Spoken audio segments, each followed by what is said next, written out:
Everyone, welcome back to my YouTube channel which is magical Meenakshi. और देख सकते थे आप कि गर्मा गर्म चाय के साथ मैंने इस ब्लॉग की शुरुआत की।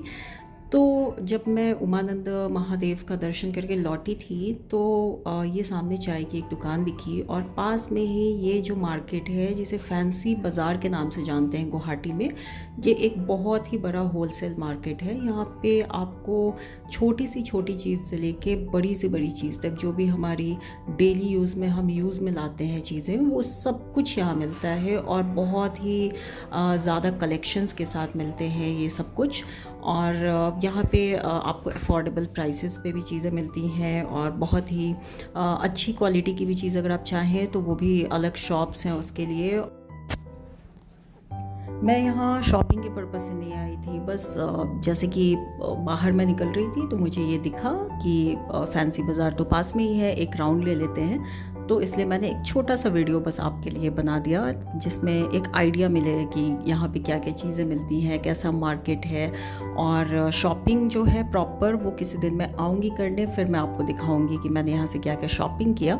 उस दिन भी मैंने छोटी मोटी चीज़ें बहुत ख़रीदी यहाँ से, लेकिन वैसा प्रॉपर शॉपिंग जो होता है वो मैंने कुछ नहीं किया। बस मैंने एक बार राउंड लिया था मार्केट में, विंडो शॉपिंग टाइप की, ज़रा देख ले क्या क्या चीज़ें यहाँ पे हैं। और जब भी मैं इससे पहले आई थी तो उस दिन शाम काफ़ी हो गई थी तो मैं घूम नहीं पाई थी प्रॉपर, तो अभी दिन था थोड़ा सा, तो इसलिए मैंने सोचा कि एक वीडियो बना लेते हैं, आप सबको भी दिखाएं कि यहाँ पे क्या क्या चीज़ें मिलती हैं। जैसे कि हर एक शहर का एक होलसेल मार्केट होता है, जैसे दिल्ली में आपको बहुत सारी जगहें मिल जाएंगी जहाँ पे इस तरीके के मार्केट्स होते हैं, बॉम्बे में भी है ऐसे बहुत मार्केट्स। तो उसी तरीके से गुवाहाटी में भी ये एक मार्केट है जो कि बहुत फेमस है, फैंसी मार्केट। और यहाँ पे बहुत सारे ऐसे अलग अलग लेन्स हैं जहाँ पे स्पेसिफ़िक वो चीज़ें मिलती हैं। तो यहाँ के किसी भी लोकल के साथ अगर आप जाएं, अगर आप गुवाहाटी कभी भी आते हैं और आपको फैंसी बाज़ार एक्सप्लोर करना है तो यहाँ का कोई अगर लोकल आपको मिल जाता है तो फिर उसके साथ अगर आप एक्सप्लोर करेंगे तो आपको काफ़ी ईजी वे में कम समय में आप काफ़ी एक्सप्लोर कर पाएंगे। नहीं तो फिर आप घूमते ही रह जाएंगे, आपको पता नहीं चलेगा, क्योंकि बहुत सी ऐसी गलियाँ हैं जहाँ पे जो कलेक्शंस होते हैं हर एक तरीके के। जैसे स्पेशली कोई ओकेज़न है आपके घर पे, शादी ब्याह या फिर इस तरीके से रिलेटेड, क्योंकि ये पूरा जो एरिया है ये मारवाड़ियों का एक एरिया है।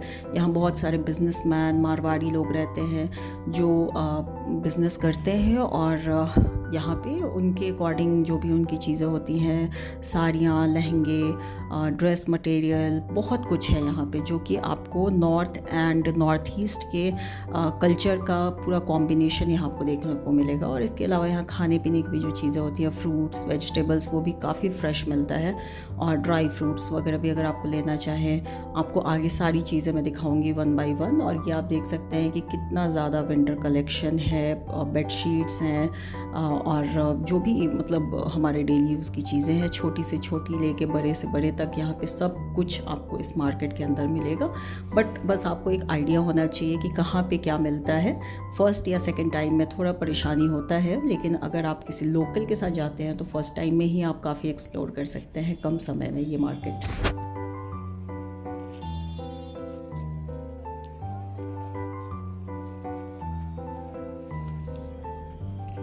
ये जो आपको सामने दिख रहा है ये है असम का स्पेशल मेखला चादर बोलते हैं इसको। ये एक साड़ी के फॉर्म में ही होती है, यहाँ की जो लेडीज़ पहनती हैं वो एक स्कर्ट जैसा होता है और एक चादर होता है, तो उसको मेखला चादर कहते हैं। और ये मैं भी बहुत जल्द एक मेखला चादर लेने वाली हूँ और जहाँ से भी मैं लूँगी आपको ज़रूर दिखाऊँगी वो वीडियो।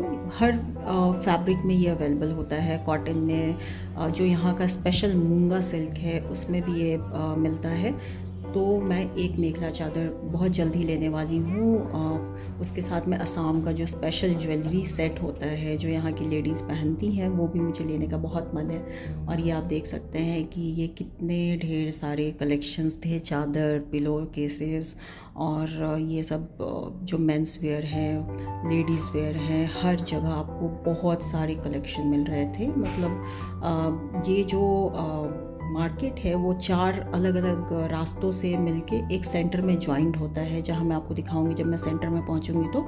और वो चारों जो रास्ते हैं वो पूरा मार्केट से भरा हुआ होता है। हर एक लेन का अपना एक अलग सेक्शन है कि इस लेन में ये मिलता है, इस लेन में ये मिलता है, और कुछ जो बेसिक चीज़ें हैं, कपड़े और खाने पीने की चीज़ें, वो चारों लेन में आपको मिलेंगे। तो आप देख सकते हैं कि ये सब असम के ज्वेलरीज़ हैं जो आपको नीचे ऐसे दिखे थे, और ये सब हर रेंज का कलेक्शन था यहाँ पे। और सारी लेडीज़ जो हैं खासकर वो बहुत ज़्यादा शॉपिंग कर रही थी यहाँ पे, क्योंकि लेडीज़ ही शॉपिंग में मास्टर होती हैं। जब भी वो जो भी चीज़ें देखती हैं वो उनको मन करता है ये भी ले लूँ, वो भी ले लूँ। तो मैं काफ़ी कंट्रोल कर रही थी अपने आप को कि मैं कुछ भी ना लूँ अभी इस फ़िलहाल, क्योंकि टाइम बहुत कम था। और आप देख सकते थे कि धीरे धीरे शाम भी हो रही थी, तो बस मुझे लगा कि जितना हो सकता है मैं एक बार आपको वीडियो बना के और दिखा दूँ, और फिर मैं जल्दी से घर के लिए निकलूँ, क्योंकि यहाँ से जहाँ मैं रहती हूँ वो थोड़ा सा दूर है। तो इसलिए मैं सोच रही थी कि जल्दी जल्दी ये वीडियोस बनाऊं और उसके बाद मैं फटाफट घर निकल जाऊं। और ये आप देख सकते हैं शॉल वगैरह का कलेक्शन है, और ये ओरिजिनल ज़ारा नहीं है बट टैग लगा हुआ है ज़ारा का। तो जैसा कि मैंने आपको पहले भी बताया कि यहाँ खाने पीने की भी बहुत चीज़ें मिलती है। और जिस चौराहे की मैं बात कर रही थी, जिस सेंटर पॉइंट की मैं बात कर रही थी, मैं वहीं खड़ी हूँ। और आप देख सकते हैं कि पेड़ पौधे और हर एक चीज़ यहाँ पे आपको गोलगप्पा से लेके चाट पकौड़े सब कुछ मिलेंगे। और जैसा कि मैंने आपको बताया था कि यहाँ काफ़ी अच्छे अच्छे शॉप्स भी हैं जहाँ से आप साड़ियाँ ले सकते हैं, लहंगे ले सकते हैं। तो सामने जो आपको दिखा था शॉप वो सब उसके लिए स्पेसिफाई था। और आपको थोड़ा बार्गेन करने की भी ज़रूरत है यहाँ पे, क्योंकि लोग बताएंगे थोड़ा ज़्यादा, लेकिन जैसे कि इस तरीके की मार्केट में बिना बार्गेनिंग के आपको सामान नहीं खरीदना चाहिए। और ये आप देख सकते हैं कितनी खूबसूरत जूतियाँ थी कलेक्शन में, लेकिन मेरे पास काफ़ी ऑलरेडी हैं, तो इसलिए मैंने सोचा कि नेक्स्ट टाइम लूँगी मैं कभी। और ये असम का जो ख़ास ज्वेलरी होता है, असम के पैटर्न पे जो लेडीज़ पहनती हैं, यहाँ के डिज़ाइन वो सारे हैं। और ये सब भी बहुत खूबसूरत कलेक्शन था इस दुकान पे।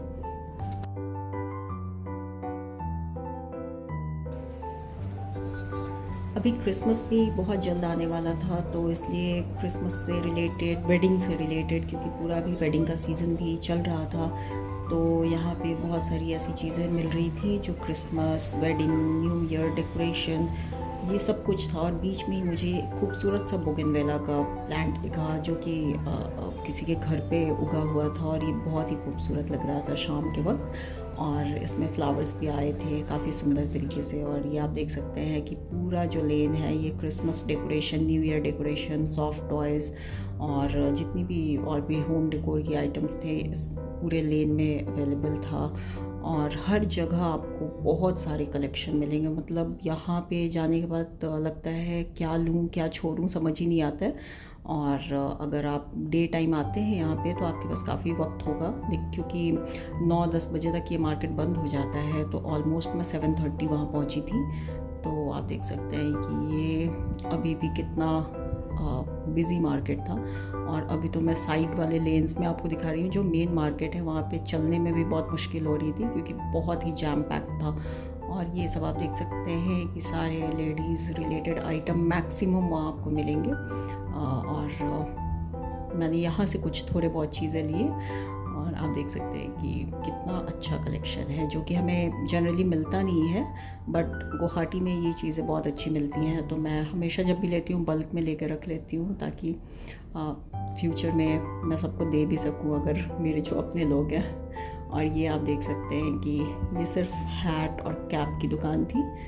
तो वहाँ पे होलसेल मेनली ये मार्केट है, और यहाँ से लोग बल्क में चीज़ें लेते हैं। और यहाँ आप देख सकते हैं किचन रिलेटेड आइटम्स थे, यूटेंसिल्स, क्रॉकरी, कटलरी।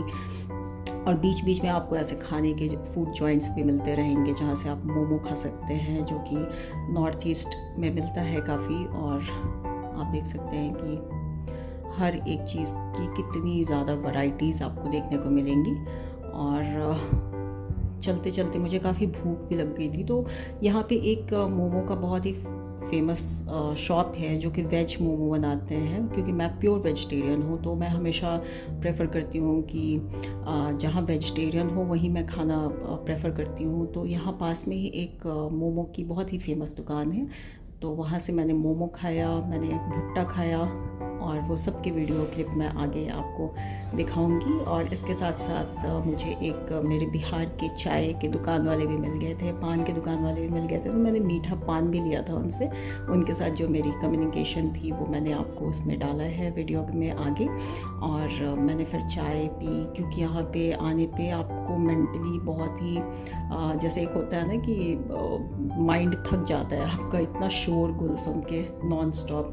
क्योंकि हमें जनरली आदत होती नहीं है इतना ज़्यादा हौच पौच माहौल में जाने की, और जब हम जाते हैं तो हमारा जो ब्रेन है वो बहुत ही ज़्यादा एक्टिव मोड में रहता है, और जिसकी वजह से हम थक जाते हैं घर आते आते। तो इसलिए मैं बीच बीच में चाय भी पी ले रही थी, कुछ खा भी रही थी, और इसके बाद मैं एक्सप्लोर कर रही थी। और आप देख सकते हैं ये गन्ने के जूस, ऑरेंज जूस, सब कुछ अवेलेबल था यहाँ पे। और सडनली मुझे जब ये लिट्टी चोखा का ठेला दिख गया तो मैं बहुत ही खुश हो गई थी, क्योंकि मुझे लगा कि ये कुछ अपना सा, जैसे होता है ना कि आपके स्टेट का खाना किसी और स्टेट में दिख जाए तो इंसान खुश हो जाता है। वैसे मैंने खाया नहीं था वहाँ का लिट्टी, लेकिन मुझे देख के बहुत अच्छा लगा कि गुवाहाटी के फैंसी बाज़ार में भी लिट्टी का जलवा है। और यहाँ से मैंने थोड़ी सी मिठाई विठाई भी देखी। और आगे फिर मैं आपको दिखाती हूँ कि जो यहाँ का फैंसी मार्केट का जो सबसे फेमस दुकान है मोमोज़ के लिए, जहाँ पे इतना बैक टू बैक ऑर्डर्स आ रहे थे, मोमो बने जा रहे थे और ख़त्म हुए जा रहे थे, लोग लाइन लगा के खड़े थे, 15-15 मिनट वेटिंग थी वहाँ पे मोमो की दुकान पे। तो वहाँ से मैंने मोमो खाया, और यहाँ बस मैं देखने आई थी कि क्या क्या चीज़ें हैं खाने पीने की। और ये आप देख सकते हैं जितने एग्जॉटिक फ्रूट्स हैं उसका भी काफ़ी अच्छा हर तरीके का एग्जॉटिक फ्रूट्स आपको मिल जाएगा। और जिस मोमो दुकान की मैं बात कर रही थी वो यही है। और आप देख सकते हैं कितना खूबसूरत ये चांद भी दिख गया मुझे अचानक से, तो मैंने इसकी भी वीडियो बना ली। और ये प्रेम कोल्ड सेंटर नाम से इस मोमो का शॉप का दुकान है, और इसके जस्ट बगल में ये मॉकटेल की भी एक दुकान थी। तो आप देख सकते हैं कि इतने लेयर्ड में ये मोमो बन रहा था कंटेनर में, लेकिन ये अचानक ही सारे मोमो ख़त्म हुए जा रहे थे। बट लकीली जब मैं गई तो मुझे तुरंत ही मिल गया था, मुझे बहुत ज़्यादा वेट नहीं करना पड़ा था। और ये रहा ये मोमो, जो कि ऑलमोस्ट आई थिंक 60 या 80 रुपीज़ का था, और बहुत ही फ्रेश था, बहुत ही टेस्टफुल था। और इसके बाद मैंने यहाँ से पान खाया, क्योंकि मुझे अचानक से पान की दुकान देख के मन किया कि आज मैं मीठा पान टेस्ट करूँगी। और फिर उसके सामने ये चाय की दुकान थी, तो चाय देख के तो मैं कभी भी अपने आप को रोकना नहीं चाहती हूँ, और चाय हमेशा मैं पीना पसंद करती हूँ जहाँ भी मुझे अच्छी चाय दिख जाए, कड़क मेरे स्टाइल की। तो यहाँ से मैंने चाय पी, उसके बाद मैंने पान पैक कराया। और ये है पान वाले भैया जो कि सीतामढ़ी से हैं, इन्होंने मुझे इनवाइट भी किया और वहाँ के बारे में भी बताया कि सीतामढ़ी जो है वो किसके लिए फेमस है। तो आप भी सुनिए। ये पान वाले हैं सब बिहारी हैं, है ना? बिहारी पान अच्छा लगता है। अच्छा, क्योंकि मेरे ऑफिस के बगल में भी एक है ना, वो भी। हाँ, अब ये चाय वाले भी बिहारी हैं। अच्छा अच्छा, खाएंगे ना पान? नहीं मतलब खाऊंगी तो आप पैक ही कर दीजिए। ये चाय पी के, हाँ चाय पी के ही खाऊंगी, पैक कर दीजिए। और जैसे इनको पता चला कि मैं बिहार से हूँ, इन्होंने इंस्टेंट मुझे डिस्काउंट दे दिया। आप लोगों को असामीज़ आ गई है भाषा, यहाँ रहते रहते काफ़ी साल से रह रहे हैं क्या? अरे अरे, तब तो आप बिहारी अब नहीं बचे। नहीं, अपना देश का भाषा कैसे? वो तो है। का कौन सा भाषा है वैसे? भोजपुरी, मैथिली है। अच्छा अच्छा, हम लोग माँ जानकी जन्मस्थल है ना वहाँ। जी जी जी जी, आइएगा बिहार जाने से घूमने। जरूर जरूर जरूर। तो ये था फैंसी बाज़ार का एक छोटा सा टूर, जहाँ मैंने कुछ सामान तो नहीं ख़रीदा और ना ही मैंने आपको बताया कि कहाँ पे क्या अच्छा मिलता है, बट एट ए ग्लांस आपको आइडिया लग गया होगा कि ये कैसा मार्केट है और यहाँ पे क्या क्या चीज़ें मिलती हैं। तो आप भी जब भी गुवाहाटी आइए तो अगर आपको कोई चीज़ें लेनी हो असम से रिलेटेड या और भी ज़रूरत की कोई भी चीज़ लेनी हो तो आप यहाँ ज़रूर आ सकते हैं। और उम्मीद है ये आज का